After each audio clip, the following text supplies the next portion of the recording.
Halo guys, welcome back to our podcast Ngerti Hukum. Ngerti aja. Ngerti banget. Tepuk tangan. Tangan dulu dong. Rame. Jadi hari ini podcastnya agak sedikit berbeda. Oke. Kan emang beda terus gitu. Memang beda terus, tapi kan ya nggak mungkin kita sama-sama samain dari awal sampai akhir. Emang kalau sebelumnya apa? Kasus. Oke. Kita bahas kasus. Kasusnya KKI gitu ya. KKI dan kasus-kasus yang mempunyai kasus kita angkat jadi sebuah materi. Oke. Oke. Dan sekarang memang bahasnya apa tuh? Jadi sekarang bahasa yaitu materi hukum ya, materi ilmu hukum. Oh, berarti kita ambil materi-materi yang ada di fakultas hukum. Betul banget. Berarti ini cocok buat dijadiin belajar gitu. Cocokologi parah. Cocokologi Parah. parah. Berarti buat maba. Buat maba bisa. Baru ya. Baru tuh kan. Mabek. Mabek apa tuh? Mahasiswa bekas lo nggak ada ya? Nggak ada bekas, mahasiswa nggak ada bekas. Berarti cocok banget buat mahasiswa yang emang belajarnya secara apa namanya audio gitu loh, jadi ngedengerin kan. Betul. Cara belajar orang beda-beda, ada yang baca, ada yang nonton, ada juga yang ngedengerin. Ini cocok banget buat mereka. Cocok banget. Jadi ini juga bisa buat dari kalangan yang di luar fakultas hukum. Benar. Jadi kalau orang yang nggak kuliah fakultas hukum bisa belajar juga di podcast ini. Mana slogannya apa? Slogannya jangan disebut. Slogannya ngerti hukum tanpa kuliah. Itu nggak boleh sebenarnya.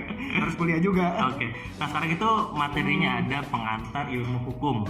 Pengantar ilmu hukum. Nah pengantar ilmu hukum ini di fakultas hukum itu semacam apa ya, materi dasar gitu, dasar banget. Jadi sebelum kita mempelajari hukum-hukum yang lain, kita pelajari dulu hukum itu secara teori, secara asas gitu. Betul. Karena pengantar ilmu hukum ini hampir di seluruh dunia gitu kan, itu sama-sama persis lah materinya.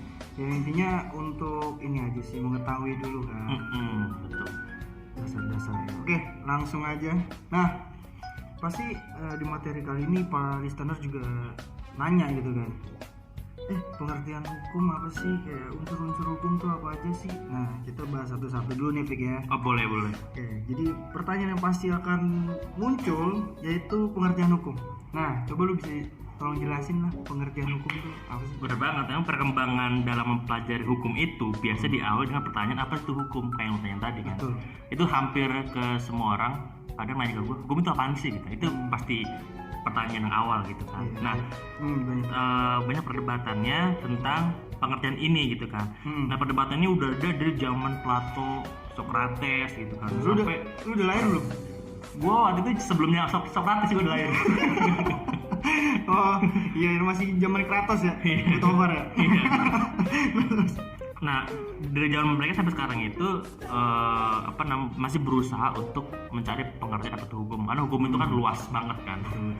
Sisinya tuh banyak, seginya banyak. Jadi kalau misalnya kita cari pengertian sempurna itu bisa dibilang nggak ada gitu kan. Nah, tapi ada beberapa ahli nih yang memberikan pandangan tentang pengertian hukum. Gue bacain ya. Iya. Yang pertama itu ada Utrecht. Utrecht itu bilang kalau hukum itu adalah himpunan peraturan-peraturan yang isinya tuh perintah-perintah dan larangan-larangan yang mengurus tata tertib suatu masyarakat.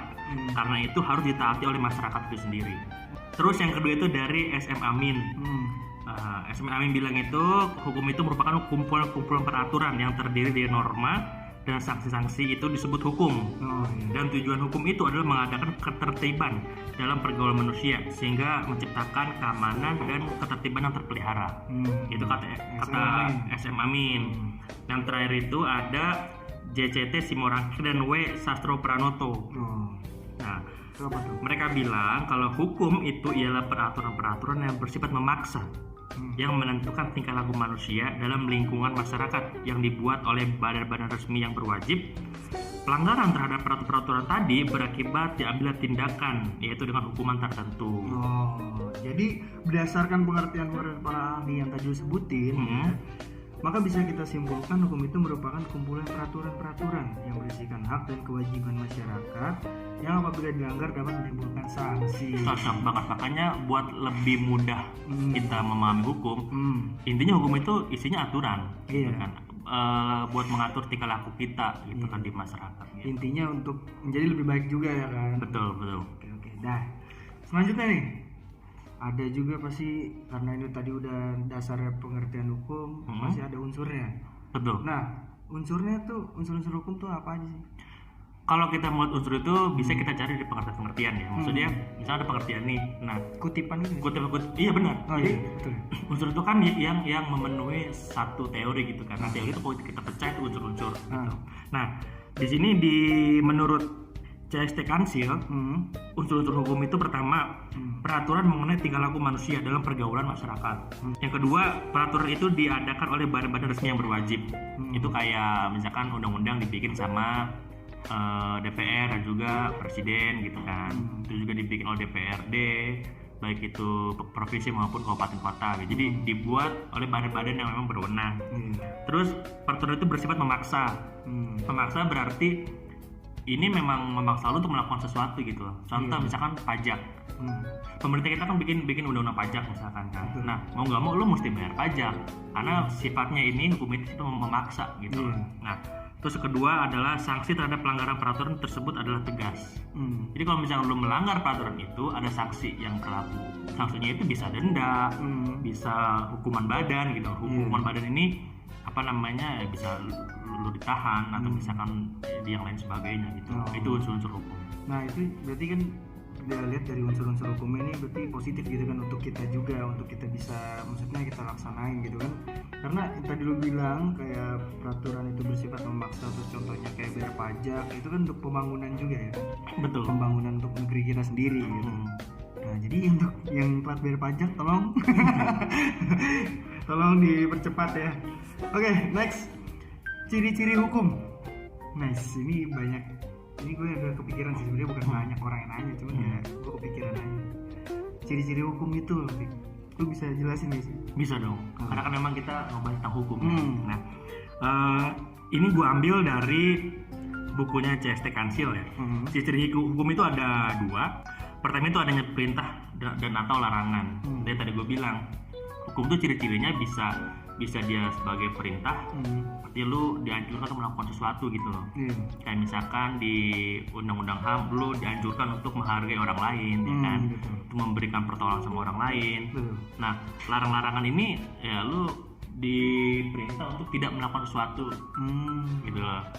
Jadi misalkan lu nggak boleh apa namanya membuat status yang sifatnya tuh kayak ada unsur rasis gitu loh, baik ke orang, ke agama atau lain sebagainya, itu sifatnya larangan gitu kan. Nah, ciri berikutnya yaitu perintah dan larangan itu harus taati. Intinya hukum itu mesti taati, karena kalau misalkan kita hidup nggak ada hukum, lu bayangin ya, kita hidup nggak ada hukum. Setiap orang kan punya kebebasan. Gue pengen bebas, lu pengen bebas. Nah, kalau kita nggak ada yang ngebatasi, kita sama-sama pengen bebas, pasti kita bertarung, pasti kita untuk berebutin kebebasan itu gitu loh. Betul. Ya kan? Kayak zaman dulu aja sih. Pasti kan? Pasti dia pokoknya pasti perang mulu deh. Perang mulu karena nggak akan ada habisnya. Orang pasti bakal berebut. Nah, yang ini selanjutnya karena tadi udah dibahas tentang ciri-ciri hukum, unsurnya ya kan, pengertian juga udah. Sekarang tujuannya nih, Rick. Pasti kan namanya pembentukan hukum masih punya tujuannya. Nah, coba lu bisa jelaskan tujuan hukum. Kalau gue ambil dari pendapat ahli ya, ini pendapatnya Mertu Kusumo tahun 2009. Beliau menyebutkan bahwa 3 unsur cita hukum itu ada kepastian hukum, keadilan hukum, dan kemanfaatan hukum. Ya, karena si tujuan hukum ini merupakan satu kesatuan, tidak bisa dipisahkan gitu kan. Ketiganya harus diusahakan dalam setiap aturan hukum gitu. Karena dalam setiap pelaksanaannya ketiga unsur tersebut saling membutuhkan. Keadilan tidak akan tercapai jika masyarakat kacau atau tidak tertib, ya kan. Nah, ketertiban masyarakat memerlukan kepastian hukum. Nah, sebaliknya kepastian hukum tidak ada gunanya jika ternyata hukum tersebut tidak adil dan tidak bermanfaat bagi masyarakat. Jadi ini benar-benar apa namanya satu kesatuan gitu, nggak bisa dipisahin kan. Ya, karena kalau misalnya orang udah nggak kepastian hukum, tentu nggak adil buat mereka gitu. Ya kan, kacau juga. Dan kalau misalnya orang nggak diperlakukan adil, ya pasti bakal menimbulkan kekacauan. Dia bakal marah, memberontak, gitu kan, dan lain sebagainya. Itu tujuan hukum. Tujuan hukum itu ya. So, and the last question, asik. Gas banget bahasa Inggris gue. Belajar dikit. Nah, sekarang klasifikasi hukum. Nah, klasifikasi hukum ya. Itu bisa nggak sih lo jelasin tentang klasifikasi hukum? klasifikasi hukum itu berarti kan semacam pembedaan begitu. Pembedaan. Nah, secara umum klasifikasi hukum itu dibagi menjadi dua. Yaitu ada hukum privat dan juga hukum publik. Nah, jadi lu ntar bisa ngebedain nih mana hukum privat dan hukum publik gitu. Pertama gue mau jelasin hukum publik dulu nih. Hukum publik itu hukum yang mengatur kepentingan umum dan mengatur hubungan penguasa dengan warga negaranya. Dan hukum publik ini adalah keseluruhan peraturan yang merupakan dasar negara dalam mengatur bagaimana caranya negara melaksanakan tugasnya. Nah, ciri-ciri hukum publik itu negara bertindak untuk tujuan kepentingan umum. Secara keseluruhan diatur oleh penguasa gitu kan. Nah, berikutnya itu mengatur terkait antara kepentingan negara dengan kepentingan individu. Jadi benar-benar hukum publik ini hukum mengatur negara dengan masyarakat. Nah, lo bisa bayangin nggak? Misalkan gini, di di hukum pajak gitu kan. Nah, lo kan mengikuti peraturan negara untuk membayar pajak. Artinya lo berhubungan dengan negara, gitu kan. Jadi bukan lo berhubungan dengan orang antar orang, tapi lo berhubungan negara. Nah, yang termasuk di dalam hukum publik ini pertama ada hukum tata negara. Kedua ada hukum administrasi negara. Terus ketiga ada hukum pajak yang tadi gue bilang, dan juga ada hukum pidana, gitu kan. Jadi ini hukum yang mengatur orang dengan negara. Berikutnya itu hukum privat. Nah, hukum privat ini hukum yang mengatur hak dan kewajiban perorangan yang satu terhadap orang yang lain gitu loh. Gue ulangin ya. Nah, yang kedua ini ada hukum privat. Hukum privat ini hukum yang mengatur hak dan kewajiban perorangan satu dengan orang yang lain. Ciri-cirinya ini diatur oleh masing-masing individu. Jadi individu ini bertindak untuk kepentingannya sendiri. Misalkan begini, lo janji sama orang, entah lo bisnis atau lo ketemu gitu kan.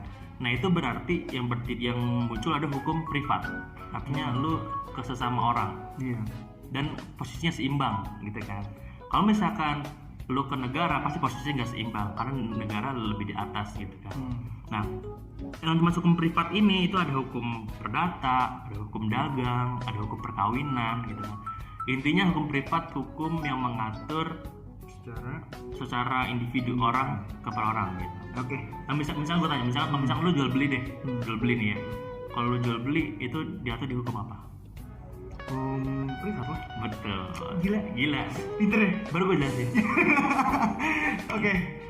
Nah, sekarang lagi, kalau misalkan lu mencuri, ya kan, terus lu dihukum gitu, ya kan, lu termasuk melanggar hukum apa? Hukum publik lah. Iya, betul. Karena publik itu kan mementingkan kepentingan umum. Betul. Kalau misalkan lu mencuri, berarti lu meresahkan banyak orang. Betul. Dan maka itu negara bisa bertindak supaya lu nggak meresahkan banyak orang gitu kan. Beda kalau hukum privat, lu ya sama lawan lu aja gitu lah, sama lawan main lu gitu. Oke. Sip. Cukup banget materi kali ini. Benar. Cukup sangat padat, singkat padat dan jelas. SPJ banget. Tapi pasti ini ya, maksudnya bakal terus menerus. Bakal berkelanjutan. Nah, jadi tunggu aja di episode selanjutnya tentang podcast materi ilmu hukum. Betul. Yang pastinya maksudnya ya kayak gini juga, SPJ juga, dan dapat juga udah dipahami gitu. Udah dipahami. Dari luar hukum atau enggak di dalam hukum sendiri gitu. Betul. Oke, thank you banget udah mendengarkan para listener. Gua Litra Ditya di sini sama Fikran Ilan. Pamit undur diri. Bye. Ngerti hukum? Ngerti aja. Ngerti banget. Bye.